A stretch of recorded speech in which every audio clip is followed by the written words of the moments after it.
But of course, Dun, dun, dun, dun, dun, dun, dun, dun. it gets in like fits. It does.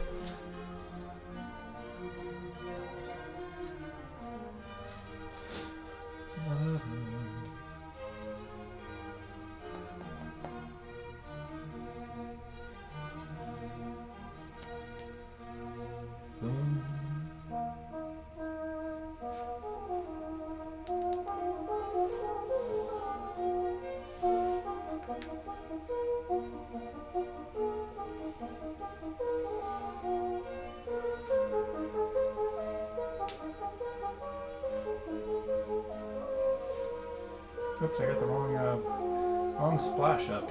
Uh-oh. Do you? Oh, there we go. Make a different splash than you expected.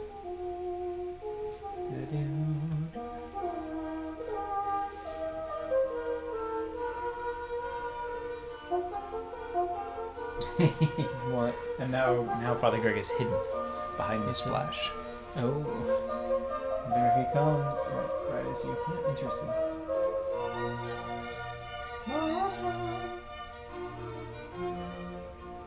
Let's try this again. Bum, ba-da-dum.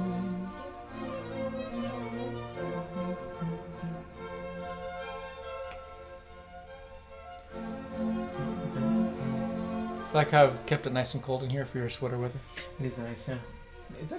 It's 63 degrees in here, but it doesn't feel that cold. Have you noticed that? Isn't that strange? Maybe it's just me. My body temperature is warmer today, for whatever reason. Bum, bum, bum, bum, bum, bum, bum. Look at that. It's translating us. Oh, now it's gone for an automatic thing, so I'll try. And I figure out how to turn it off though. Oh, okay, good. So it's only on our side, it's not on their side? I cannot guarantee that. That was so strange yesterday. What was the strangest part of it was sometimes it was just transcribing us, and other times it was trying to translate us, and it couldn't translate us. It was okay at transcribing us, but... It's weird.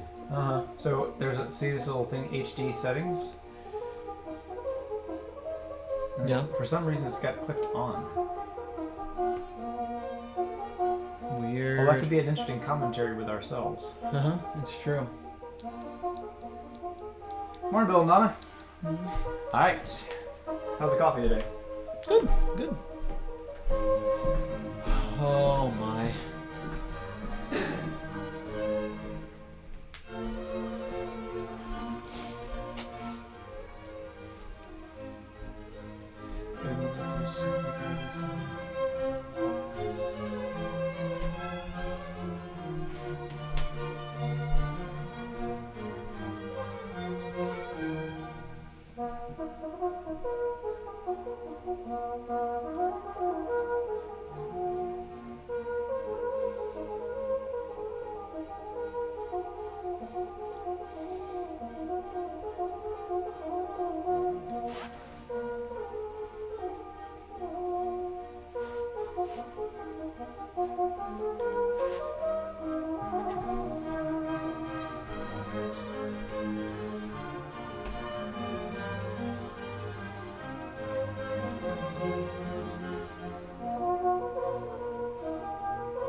Good morning, good morning. Sorry, all, you were watching my thinking face there. If it looked like I was looking off into the distance or bored, that's what it was. I was just thinking. I found a new Spanish word that I hadn't seen before, so I was trying to incorporate it. I was thinking of something else. Desatar is the word. Means to untie, but also to like trigger a circumstance. So it says, en el contexto de la crisis internacional entre los Estados Unidos y la Unión Soviética, desatada por la decisión del Kremlin de instalar sus misiles in Cuba. So, in the context of the international crisis between the United States and the Soviet Union, triggered by the decision of Kremlin to install its missiles in Cuba. This is a word I hadn't heard before, so I was trying to figure it all out. Desatada.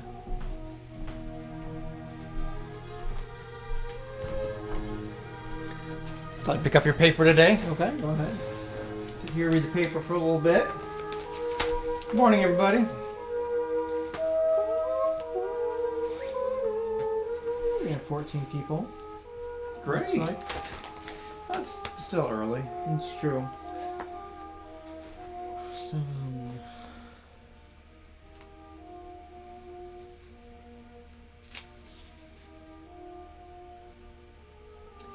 Baseball season started up in South Korea. Oh. I didn't know that. Well, I guess we have a Korean baseball player on the Royals, don't we? Is he Korean? What's his name? I don't know. There's an Asian we have. What? Yes, some Asian.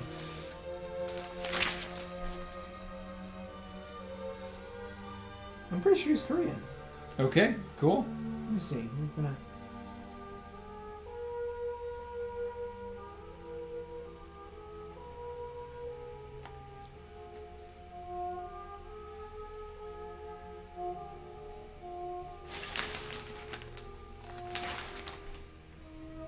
I think he was a pitcher too.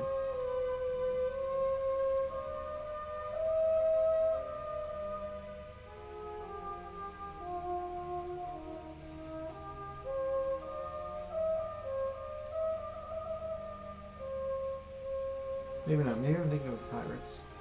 I don't know.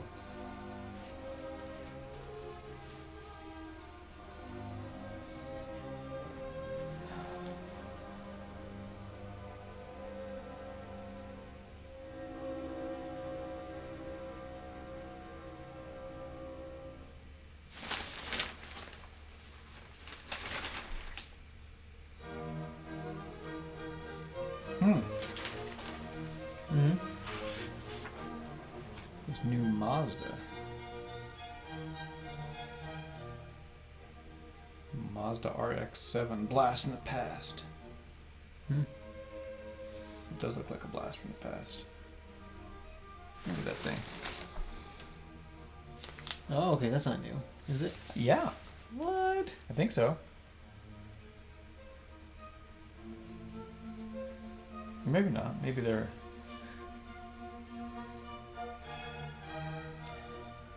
Oh, no, okay. Well, they're making a new model. Kind of like, remember when they did the whole VW Right. bug?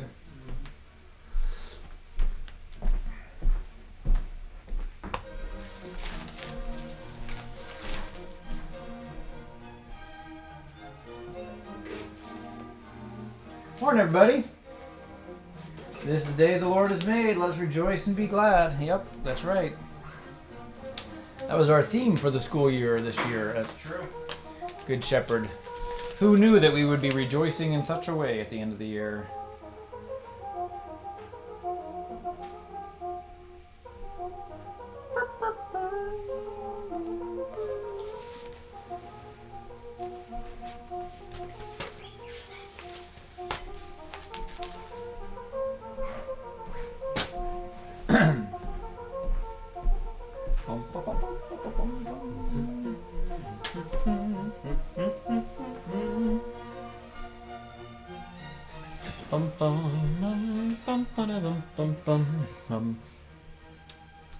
I was gonna grab something because I'm a little chilly myself. I'm not wearing a sweater. I'm wearing a pullover today. I should be wearing a sweater. Well, pullover's basically the same thing. No, it's not.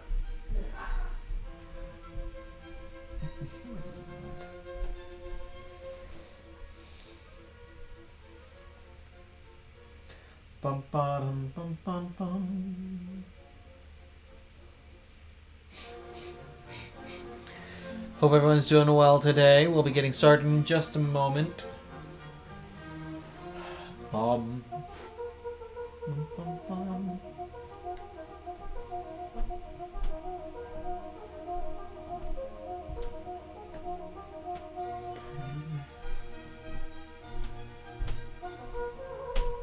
Oh, my.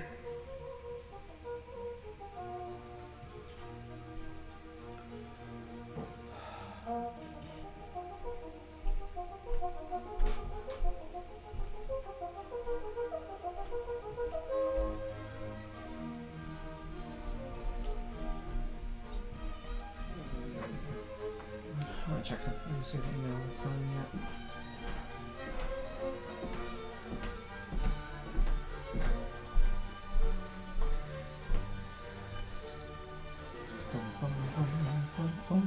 All right, well, welcome everybody. It is time to get started. Hump day! It's hump day again. Hump day. Hump day.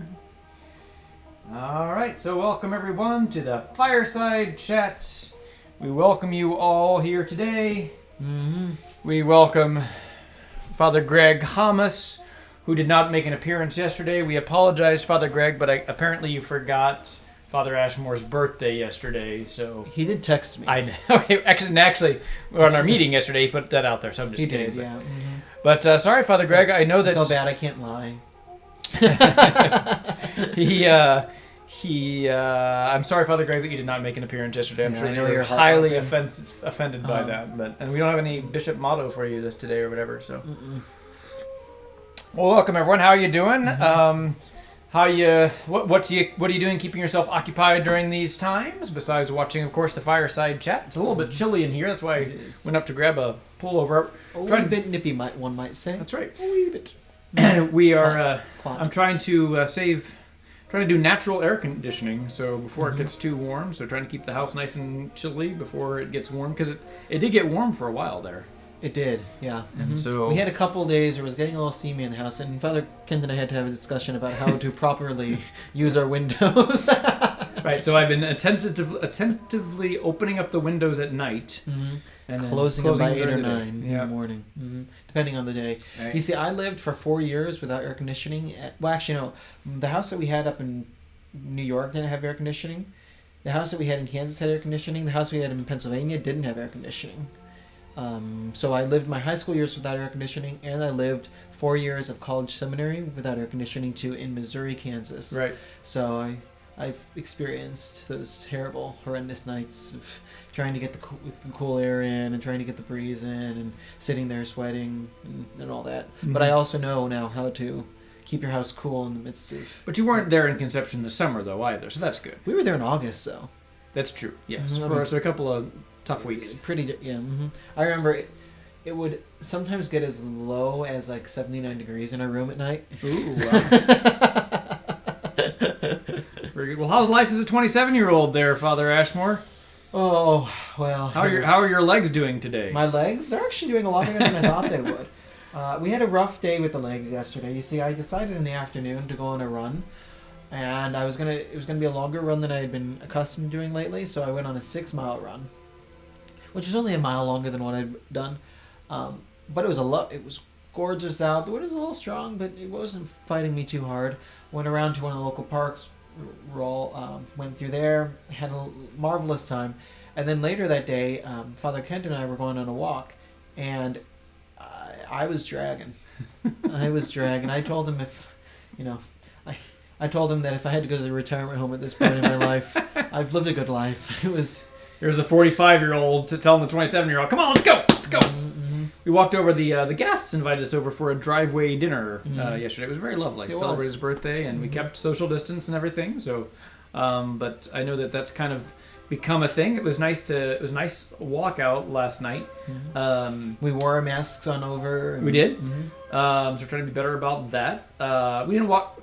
Then we realized we probably didn't need to wear it the entire time we were walking because we weren't around anybody and we were in the open air. So we kind of took it off for a while, but had it there should it be needed. So trying to be better about the masks, and that's what people are recommending. So we're trying to be good about that, and that's also what is that is what we are trying to do. Also, we're going to talk maybe a little bit later about the meeting that we had. Yeah. With the Archbishop. So I have a question though. I've seen some of these like high tech masks online. Has anybody else seen those? They're wrapped around people's noses rather than just one cloth. Are those Wi-Fi access? Exactly. It can tell you how much oxygen is coming in. They seem a lot more comfortable. I'm really curious. This is the question we're going to have. And every time like this, there's always innovations that come about. What is going to be the innovation within masking technology? Right. Yeah, it's fair. Is it going to be out of a different material by the end? Different colors? Am I going to be able to... I'm fascinated to see if there's going to be a mask that will become like associated with priests. Like, will there be a black mask with a white line in it or something? Oh, yeah, right. That'll be the priest mask. Mm-hmm. My friends and I, so I had 6 friends get ordained in St. Louis last weekend. They were all men that I knew from my time in seminary, and they were ordained deacons. And throughout the whole liturgy, first of all, they could only have their, I think, parents there. I'm not even sure siblings could come. Which is an amazing thing, because I don't know if people watching have ever been to an ordination, but the churches are packed. Not maybe a little bit less for a deacon ordination, but certainly for priesthood ordinations, the churches are generally packed. Yeah, the whole diocese. Many people will come from all across the diocese. I had almost all my siblings there with almost all my nieces and nephews. It's a big event. So I was at his ordination last year. 6 priests ordained, so it was a big class, but. Even so, we used one of the biggest churches in the diocese, Ascension. And it was packed. There was standing room only. People were standing in the back. There's a lot of people. So to have only your parents come, that is... So all of us are suffering, and it's just like not how we would have intended. I loved having all my family and friends there. It'd be very difficult for me to imagine what that would be like to have that limited of attendance. Right, exactly.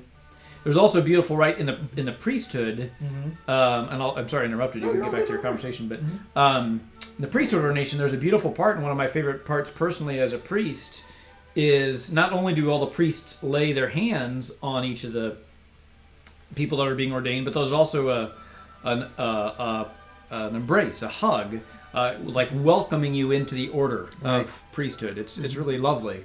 It was very touching for me to see all these priests from the diocese and friends from the seminary and everything, and just that welcomed me into the priesthood. It's a beautiful thing. And for those that are being ordained this year to not experience that, that's tough. Yeah, it's a shame. It really is. I guess we're doing ghost hugs this year or something. But, yeah, maybe. But anyway, continue your elbow bumps. But we're not even invited. We can't even go. No, we can't go. Yeah, exactly. So, one of my close friends is being ordained, and we were actually suite mates for 4 years together at Kenrick. And I can't go to his ordination. That's terrible. I know. Is that Mershman? Yep, Mershman. Okay. So, yeah. But anyways, as part of the ordination, the bishop and the ordinandi, the men who were being ordained, had to wear face masks throughout the whole thing. What's that? You look... Carry on. Okay, had to wear face masks, and so my friends and I were all joking about how in 1,000 years there's going to be a thing called the liturgical face mask. Right. And it'll be like, the liturgical face mask, this is about how the conversation went, the liturgical face mask, whose roots are unsure, is believed to have been started during one of the various pandemics of the 21st century. And it's been reserved only to the bishop during penitential seasons and ordinations to show the connection between the sacrificial nature of the priesthood and the protection of the church. Right. It's just a nerdy thing. Yeah, very funny. Joanne, I see. Maybe you must have mentioned before that you were at my ordination, but that's neat that you were there. And who knew that 17 years ago I'd be here and be the pastor here at Good Shepherd. So your cousin John Cordes. So there were 3 of us ordained together. 5 in my class, 3 of us at the same ordination mass. We were at Nativity, and that was also packed. So, yeah. Yeah. Nativity, is it larger than Ascension? I don't think so. I think About the Ascension is a little bit bigger. A little larger? Okay. Yeah. They're both very large churches. Yeah. So I would say Ascension and Prince of Peace, and maybe Trinity, are the biggest churches in the diocese. Right. I had my diaconate ordination at Trinity.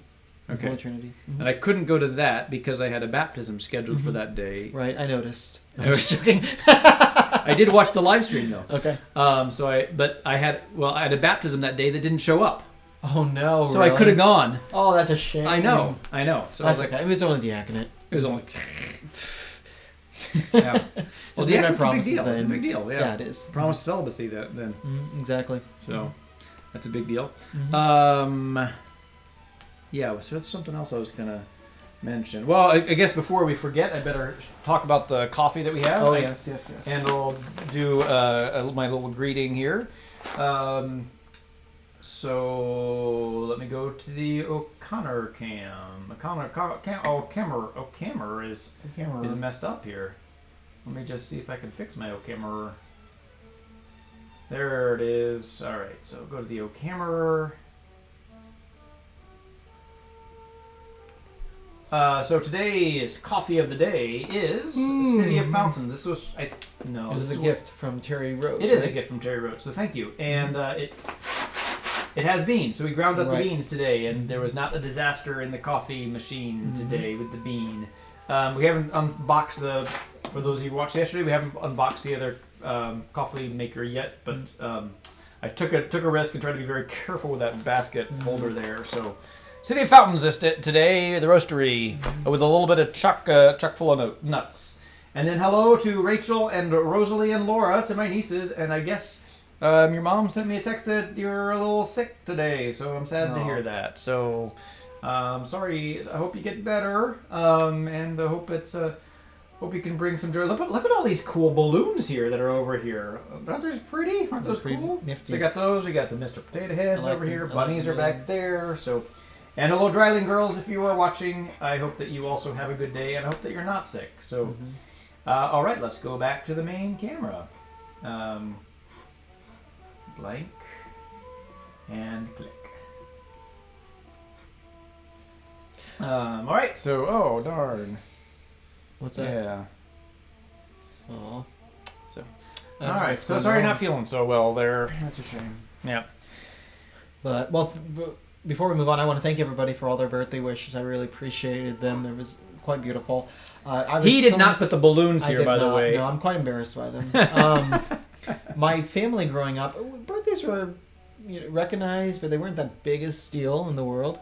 And so to everybody say happy birthday and give gifts and all, that's really, really lovely. Yeah, wonderful. Exactly.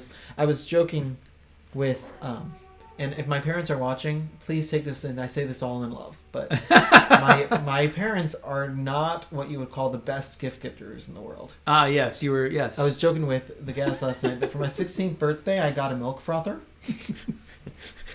And when I asked my mom why she got me a milk frother, her answer was, I thought we could froth milk together. And then for my 17th birthday, I got a rhubarb plant. I'm not joking. The rhubarb plant still grows in my dad's garden. No, I mean, there's a little backstory to both of them because I liked coffee, so my mom thought I could froth milk for the coffee, like cappuccino, so it makes sense with context. So if you just say them out like that, that's right. And a rhubarb plant, I was doing a lot of gardening that year, so my dad thought a rhubarb plant would be kind of cool to add to the garden. But I still hold it against him because here's the thing. My garden, he did not keep my garden after I left. I put my sweat and tears into that garden. I hoed it. I did everything. And then he put grass over it, but he kept the rhubarb plant. So I think he always had his eyes on the rhubarb. I see. Well, what's really funny about that is that I got a rhubarb plant for my 18th birthday. No. You're right. I'm just kidding.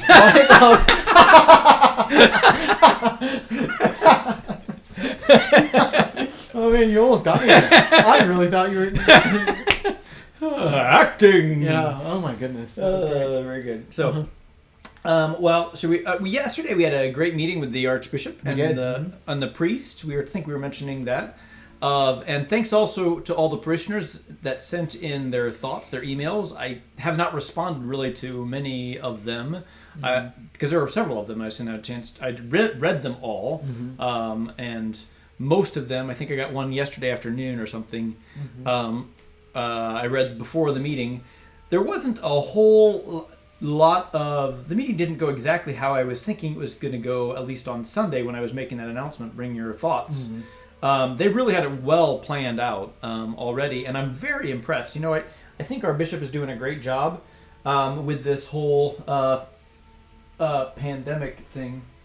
We can't find it over here. And so we have a plan of action that was presented to us, and then he kind of reviewed that and then allowed for questions. And I thought it was a really good meeting. It wasn't gloom and doom. It was very positive. And he's put together a pandemic advisory board or something like that. With 5 Catholic doctors, right? 5 Catholic doctors. 3 of them are infectious disease specialists. One's a surgeon and one's another type of else. surgeon, I think. Yeah. So people that are professionals in the field. And so, again, I really appreciate the way that he is consulting with the professionals and asking. And I imagine that how the conversation, how he's talking about this is... that there is a longing for so many of our people to participate in the sacramental life of the church. And so I imagine how the conversation might have started with these Catholic doctors is, what would we need to do so that we can provide, especially the Eucharist, for those who would like to receive communion? Certainly. I think that's probably how the conversation kind of started. And because I imagine that, some of the doctors might say, just don't open it up at all, and he might say, yeah, okay, but if we were, what would it have to look like? And I think that was probably something like the conversation went. So we've got very good, I think, guidelines, obeying all the social distancing and everything for when we are able to open up somewhat again. I want to stress, we're not returning to where we were before. It's not going to be free for all. It's not going to be free for all. all. The obligation to attend Mass, that'll come much later. We don't know when that's coming. Yeah, they've given us no indication. They said it will come back, but eventually. Right. I mean, we're not even going to pretend that we know a date for that. But if people are wanting to go to communion and people wanting to receive the Eucharist, well, how can we make that available to them? Because that's what all the businesses are asking at this time too, is how can we open up our businesses or whatever, our services, and be safe? And some might say, well, you can't. Well, that's not entirely true because, gas stations are open or other things. There are things that are essential. There's always a certain level of risk involved in all of that. Yeah. Right. And so the guidelines are good. They're very strict. And Johnson County is under stay-at-home order until Sunday. Sunday? Okay. Through Sunday. Okay. Yep. So it does not affect us for this weekend masses. I was a little bit unclear about when the stay-at-home expired, but it expires, I guess, at the end of Sunday. So we cannot... And we're trying to be very faithful to the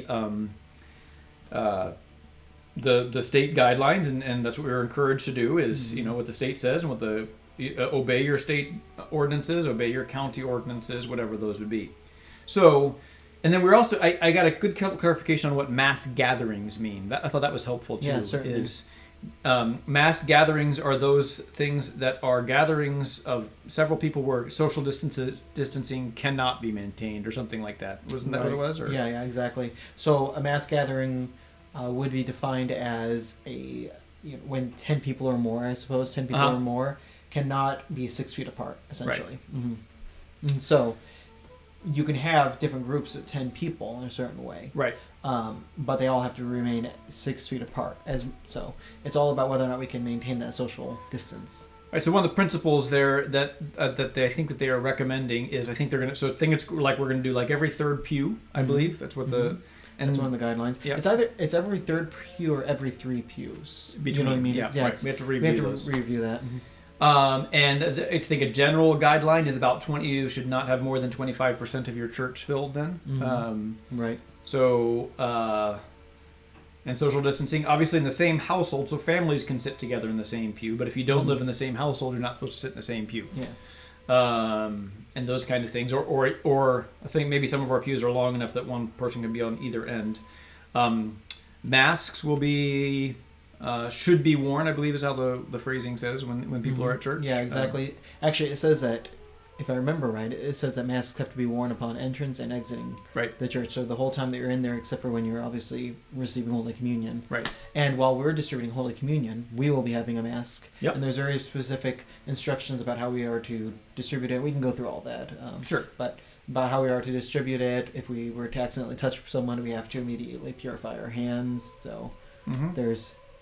It's pretty not complicated, but it's pretty detailed. Right. So again, I think the question was asked, and again, how I imagine the conversation going is the Archbishop really wants to bring the Eucharist to those who want to receive it. Well, how can you do that as safely as possible? Right. And as we have this discussion, I think it's important to try to clarify precisely why we're doing it and precisely why we haven't taken this step before now. Sure. So some people, and I think in a really justified way, have asked, hey, I can go to Taco Bell, right? I can go and get a delicious taco from Taco Bell, and I can delight my day with their delicious seasonings. Why can't I go and get throwing that delicious word in there? I know, because I'm trying to force it into your mind. But no, why? I see what you're doing. Why can I go through a drive-through, but I can't receive Holy Communion? Right. And I think that's a good question, but I think often we phrase it wrongly, or we think about that wrong. We say, sure, if I can receive a taco, I should be able to receive the body of Christ. Right. And I think we need to be careful of not lowering the body of Christ to merely a taco. Like, we haven't been distributing Holy Communion, not because we don't respect Holy Communion, but because we respect it so much, we don't want it to become a source of danger for people.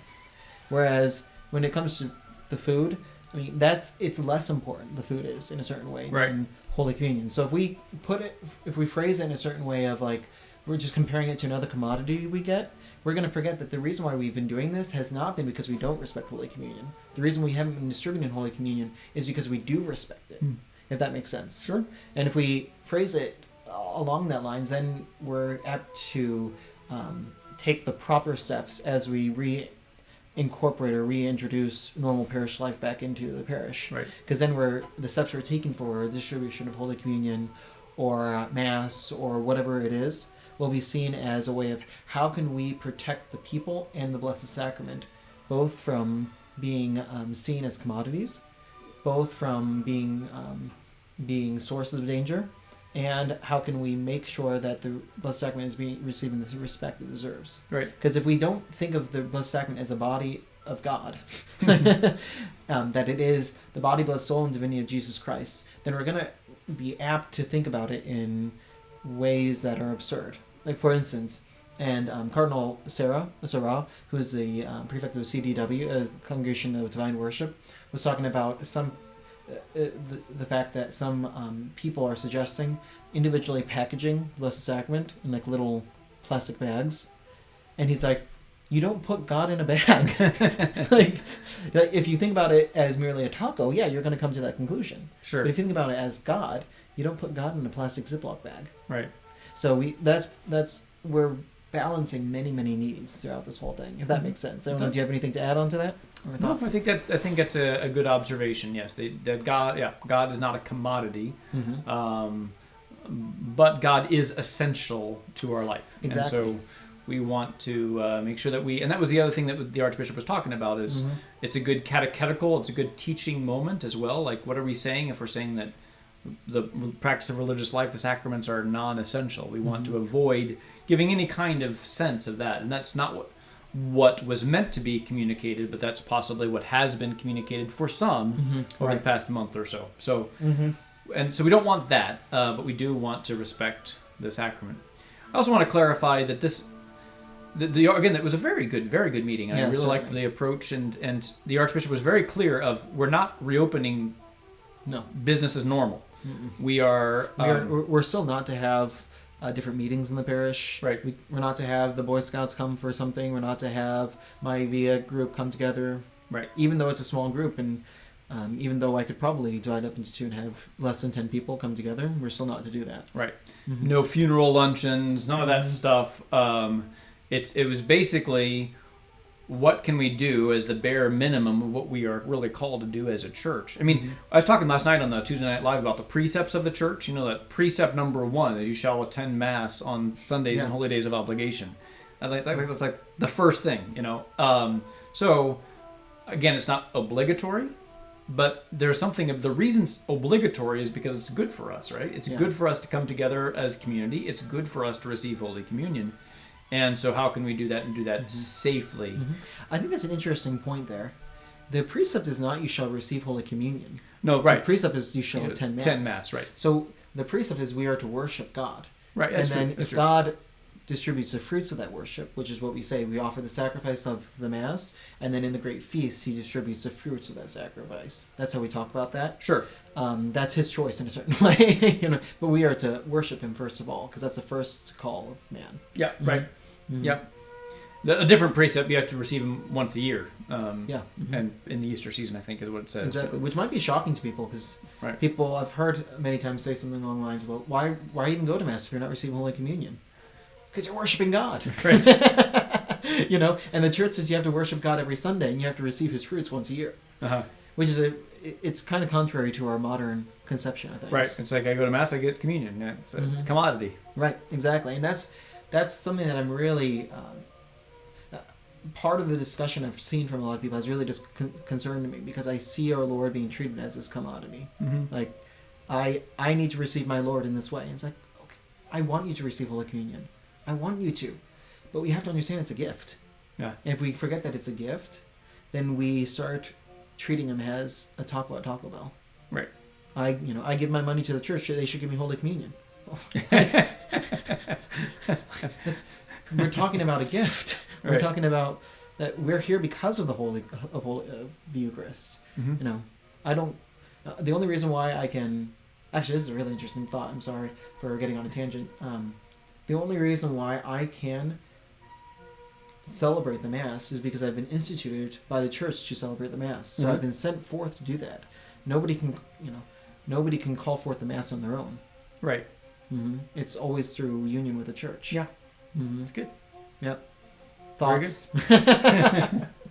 Good stuff. So anyway, we have a staff meeting after our chat here, and we're going to talk things over and process things out as the staff too. So when do things return to normal? I don't know, and I don't even know what normal will be. So again, as I say all the time, my first pandemic, so I don't know how it works. We'll just have to see. And I trust the medical professionals. I heard from some medical professionals also as they were emailing me, so I appreciate that very much. And I am edified the Archbishop is as well, as because all of us are. I think we're getting all kinds of confusing reports. If you see what comes up on Facebook or whatever, you read this news source or this news source. People say we gotta be holed up for like 10 years, and I'm not really, but and then some say it's all a hoax, or what? I mean, all extremes, you know. So I really rely upon those that are in the field, and I appreciate that Archbishop does. I mean, the idea of staying in your lane, right? Yeah. of know what you know and do what you do, and trust those to know what they know and do what they do and do that well. Archbishop would be the first to admit, as well as I, that I do not know anything about infectious disease, and I have not studied that at all any more than the last couple months. And an expert that does not make me. Exactly. So have I ever studied infectious disease? I know bacteria is not a living being. I know virus is not a living being. Well, I think that's about it. I think that's the temptation. I posted something on Facebook a few weeks ago about the danger of everyone being an expert, because everyone thinks that they're an expert nowadays, right? Exactly. Because I watched a YouTube video, and now I know everything, and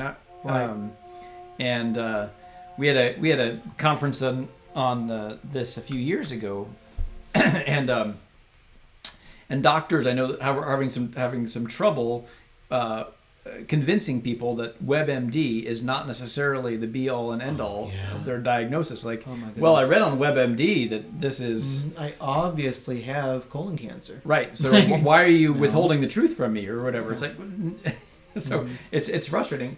I mean, I think in our field as well. I mean, people think that they are an expert in theology or whatever, and and some people have studied theology, really well, but sometimes people will watch a YouTube video and say, okay, or they watch the History Channel on how Jesus is fake or whatever. And like I watched a program on the History Channel, it's not real or whatever, or there was this big conspiracy, or the Masons or the whatever.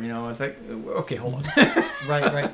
And that's even something interesting when you think about the fact that the church restricts the what we call the faculty to preaching to only first of all, only to clerics, because we're in person with Jesus Christ in that particular way, but also not even to all clerics. So technically the bishop can take away my faculty to preach, right, and he can say I can still say a Sunday Mass, which my faculty to preach is different than my ability to say Mass. So you're using this word faculty. Is that different than the faculty that we have at our awesome faculty for staff staff appreciation week? It certainly is. Faculty is the capacity to do something with permission from the bishop, I suppose, is a good definition. Is there a way to put that? Sure. Is that good? Okay. So you have different faculties, and there's a list. Mm-hmm. When you get ordained, people don't know this. I think people say, oh, you're a priest, now you do everything. But that's not necessarily the case. You actually get a list. What do you call that list? Of the letter of the... I think there's a name for it. Oh, you're right. I'm not sure. I'd have to look at that again. But there's a list that you get, and I've got my letter somewhere. That lists your faculties. Here are the things that you can do as a priest. And generally it's copied and pasted or whatever, and everyone gets these faculties. But there could be a case, and there are cases sometimes, where faculties get suspended, that you no longer have the ability. Let's say that you are doing in your homilies, you're doing all kinds of heresies or whatever, right, or promoting something that is not church teaching. That I don't know. Let's think of the most. Jesus was an alien. Jesus was an alien, right? And he was an alien from the planet Pluto. So first of all, you got two facts wrong. Right. Pluto's not a planet. So what the bishop could do is suspend his faculty, his permission to preach, and so he can no longer give homilies. So, but he could possibly still say Mass. So he could say Mass, but someone else always has to preach for him. That could be that's pretty rare, of course, but or someone who is. I think sometimes people if someone's struggling with some mental diseases or dementia or something. Yeah, I was going to say, even in a more charitable interpretation of that, perhaps somebody has dementia. Right. A priest has dementia. So they may not have the faculty anymore to preach or to hear confessions. Mm-hmm. But he can say Mass perfectly well still. Right. Because that was a pattern he did every single day of his life, and that's something he can continue. Right. And especially privately. I'm not sure that can ever be... I don't know about... Well, yeah, that could probably... I don't know. Yeah, it depends. Mm-hmm. So anyway, you get faculties. How do we get on this topic? That there is a distinction between clerics, the faculty to preach and the faculty to say Mass, and then there's what this was coming from is that to preach in the church, you have to get permission from the church to be sent by the church, and one of the ways that the church does that is by saying certain degrees, essentially, or certain institutions that you went to are honorable institutions. Mm-hmm. So if you go and get a degree from... there's also for teaching, it's called the mandatum, if you want to become a theology teacher. Mm-hmm. So if you want to go to KU and get a degree in religious studies, right, the church would not give you the faculty to preach. You may be an expert in Catholic theology. You may be, but she does not know that. And so she would say you have to go to a different institution. Yeah, the church. Because that's not a reliable institution. So I have a... You heard it here first, folks. KU is not a reliable institution. No. Don't mean it like that. I just mean that there is... Anyways. But I have three master's levels degrees in theology. A Master's of Divinity, a Master's of Theology, a Master of Arts in Theology, and I've got a baccalaureate in Sacred Theology. And technically worldwide, those aren't degrees that are recognized worldwide. The STB is, the Baccalaureate in Sacred Theology is, but to get the mandatum to teach, I would have to go and get an upper level degree, what's called the STL, the Licentiate in Sacred Theology. Right. That all kind of just comes down to the point that when faculties in the church reflect her permission and her recognition of your expertise in a topic. And when when we sometimes it's like a doctor. He after he does his residency or something, he becomes a doctor. He does his residency. He's a reliable person to trust. Right. It's a similar way with priests. That's where we get our permission. And so, if you're listening to someone who doesn't have that faculty to preach, or who doesn't have that background, and that's not a sign what they're saying is necessarily wrong, but it's a sign that you should question what they're saying. Sure. They should hold it in not as strong of opinion. But we've seen that kind of like in the whole pandemic thing too, is like, show us your degree or whatever. Like if, someone's talking about the doc, I'm a doctor. Okay, show us your degree. Well, I got it online from whatever. I was like, yeah, let's see here, maybe. Right. But then some doctors, and it seems a little bit pretentious, I suppose, sometimes say, look, here's my degrees. But that is also saying, look, I do have credentials, and that's just putting those things out there. That's why probably when you go to a doctor's office, they have their degrees listed there. They have them hung up on the wall to say, look, if you have any questions, these are my credentials. Yeah. I don't hang up my credentials of my Master's of Divinity up in the office, but yeah, that's part of the idea. So, very good. Do you have any other questions for us? No, there aren't a whole lot of questions coming up today. I don't think I've seen any questions today. It's a quiet day. It's Hump Day, I guess. So we are celebrating our teachers and our staff. Staff Appreciation Thank you all Week. very much. Yep, and we're very grateful for all the teachers are doing and all the staff. It's pretty amazing. I've popped into some of the Zoom classes with our kids, and I think they've got a great challenge, but I think they are rising to the challenge and doing that well. So, yeah. Certainly. There are teachers. I'm very proud of them.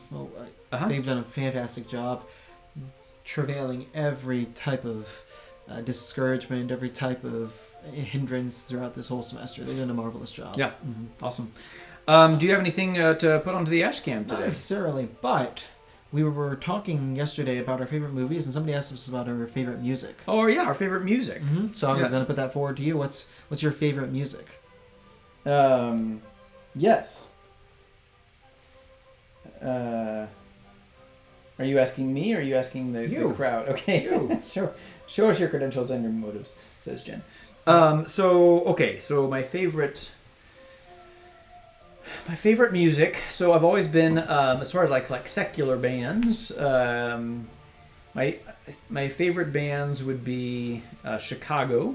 You told me that. Yeah. My brother was a big Chicago fan. He had a Chicago poster, and so that kind of got me onto Chicago kick. I like all Chicago. Some people say, well, it was good up until Terry Kath died, and then some people say, well, it was good until Peter Cetera left, and then it was good. I like all Chicago basically. So it's the one band where I pretty much know all the band names for the band, and it's a big band. They start off I think with 7 members. Then there's 8, and then for a while there's 9 or whatever. And they're still going. They're still touring. I've seen them 3 times in concert. I just enjoy their music. I enjoy their classic stuff. I got introduced to them in their 80s ballad stuff. So that was my first preference. Yeah. And I had to kind of grow to like the kind of the different sound of the 70s Chicago. But I've always been a Chicago fan. I have at one point in time had all of their albums except for their mini greatest hits things. Were these on records? Were these on? I had a couple of the records. No, I didn't have an 8-track. No. I've never had 8 tracks. I had a lot of cassette tapes, and then I re-got them on CDs, most of them. My dad had a few 8 tracks. Okay. Now there's a couple albums I think are less good than the others, but I can talk about my favorite Chicago albums. But so Chicago, Ben Folds 5 and Ben Folds is one of my favorites. Okay. He sometimes, I really like his sound. In Ben Folds 5, it's an interesting combo. It's a piano, bass, and drums. But great harmonies that they have. I really like that. Now Ben can get a little bit, sometimes a little crass with his language, and especially like sometimes like in the in between something, like why are you cursing there in the in between track? It's totally unnecessary. But so just word of caution there. But most of the stuff is really non-offensive. It's just that I'm gonna throw in a bad word here. What are you doing that for, man? And then Bare Naked Ladies. That's a band, just to clarify. Oh. And I have tickets to go see Bare Naked Ladies for the first time. It's Bare Naked Ladies, Wow. Toad the Wet Sprocket, and Gin Blossoms. They're coming to Starlight, and I was looking forward to that concert. I doubt that that's happening, so Probably not. I haven't seen It's word that's been it's canceled. very hard. I'm sorry, this is probably a bad joke. It's very hard to keep proper social distancing and all the COVID techniques with Bare Naked Ladies. Yes, it's true. That's not. And someone was telling me they start off as like a comedy band. They're from Canada, the comedy band, and I think they. Are they the ones that sang like 1985? Is that them or is that another band? That's another band. Okay, they have another. I don't know who that would be. Yeah. I don't know. 1985? No, I don't. 1985. Boo boo boo. Know that one? I do not know that song. That their big early claim to fame was "If I Had $1 Million," and then they had 1 week. Okay. It's been 1 week since you. Oh yeah, that band. Okay. Yeah. So some of their early stuff is more comedic, but and then they kind of start off as a comedy band thing, and then they just turn into kind of a straightforward band. But I really like their music. So those are my top 3 probably. What are yours? Mine. I love the Beatles. I'm a big Beatles fan. Fountain of Wayne, is that the 1985? No, it's actually Bowling for Soup. I just looked up. Okay, online. Bowling for I don't know Soup. anything about them. I just for some reason reminded I've never me of bowled it. for soup. Neither am I. I'm a big Beatles fan. I like all Beatles music. I like their early boy band sound. I like their later kind of psychedelic sound. Mm-hmm. I like their middle transitional music. I love the Beatles. They're really fantastic. I have found, because they had back in the day, they had the red double disc and they had the blue double disc, and the red was their early stuff and their blue was their later stuff, and I still have the blue one. Mm-hmm. The red stuff is a little bit Which one is it? That's the later or the the early? red is the early. Okay. Blue is later stuff. Mhm. I found that I prefer the later stuff myself. Well, the later stuff is better music. Okay. Because the early stuff is just, I mean, it's a 1960s boy band. She loves you, yeah. Right. She loves, it's fun. It's got a little more depth than some of their contemporaries during that period, but they haven't really broken into like 1964, 1965 on. Once they, for me, the big difference is Revolver. That album changes everything. Before that, you have, I guess, Rubber Soul is directly before that, I think. Rubber Soul starts changing it, but Revolver is really the best one, I think. Okay. So, the best one of their new albums. Then, Sgt. Pepper is incredible. Abbey Road is incredible. The White Album's great. Mm-hmm. So I just love those albums. I love the Beatles. I love Simon and Garfunkel. Yeah. I'm a big Simon and Garfunkel fan. My friend Father Colin Haggerty hates them. And for that, I have no respect for them. I think they're incredible. So Paul Simon had a beautiful capacity to write a beautiful song in the 1960s and 70s. He could write a song that just really caught into the American spirit during the time, asked all the big questions. He was a fantastic songwriter. And up until, I would say, Graceland. Graceland is a great album too, 1984. I love that album. Uh-huh. You know anything about it? Sure, yeah. Okay, good. It's every song on Graceland is great. Graceland is beautiful because he went to Africa, and I think it's more like 86 or 87 if I recall. But okay. Maybe you're maybe right. Maybe it's a little later. My bad. I remember it coming out. I mean, it was a big deal. Oh really? Yeah, I know. I'm older than 27. Wow. Tell me more about those. But Graceland is a fantastic album. So what he did is he went down to Africa, and then he discovered some of the sound of African music in general. And then he took it back and he combined it with his sound and also a little bit of Louisiana sound. And Graceland is the result of that. And it's a brilliant album, I think. Beautiful. So after Graceland, I'm not a really big Paul Simon fan, but before that, What came after that? Because I might be confusing Graceland with the next one after Graceland. That maybe that Graceland is the one that has the African sound in it. Yep. I don't remember the one after that. Yeah. Everything after that, I really lost. Oh, last year, 2 or 3 years ago, he put out a album called Strangers or something like that. Okay. And the music is so superficial. The lyrics in it just don't capture soul. It's really a shame. Have you heard Face the to Face Strangers or something like that? Yeah. Have you heard the Milk Carton Kids or something? Milk Carton Boys or something like that? No. It's we'll have to take a listen after the show, but it sounds I think it's clearly inspired by Simon and Garfunkel, if I recall. I think it's called Milk Carton Kids or something like that. Okay. I was listening to them. Do you ever listen to Kansas Public Radio on Saturday or Sunday that they have their trail mix? Yeah, I've heard of it. I don't really listen to it. Oh, I love it. Mm-hmm. It's like it's their. It used to be on Sunday. Now I think it's on Saturday and Sunday. It's folk music. So they've got folk music, Irish music. It's great stuff, and I love listening to that on a Sunday afternoon or something. But I love folk music. Yeah, I really do. we need to watch A Mighty Wind. We do, yeah, absolutely. I also love John Denver. I like, especially his early to mid John Denver stuff. I'm not too familiar with his later stuff, but his early to mid, and then early to mid Bob Dylan I really enjoy too. Okay. Not as much as later stuff. I think back after now. I'm sure Bob Dylan fans would tell me I'm wrong. His stuff is great and all. I don't enjoy it as much after probably the mid 1970s. What is that? Railroad or train tracks or something like that. I really do not know Bob Dylan. Blood on the Tracks, something like that. That album's great, and then after that, I'm not too excited about his music. Anybody else that I really like? I love also some modern stuff. The Mumford & Sons is fantastic. Yeah, good stuff. Lumineers, that sound, like in 2011, 2012, folk revival. I love that music. Yeah. Good stuff. Yeah. I really like who's that sing who sings Everybody? Not Audrey. What is her name? I really like her sound. Everybody wants to love. Yeah, we sing that in our band sometimes. Janis Joplin. I haven't listened enough to Janis Joplin to be able to say. I think she.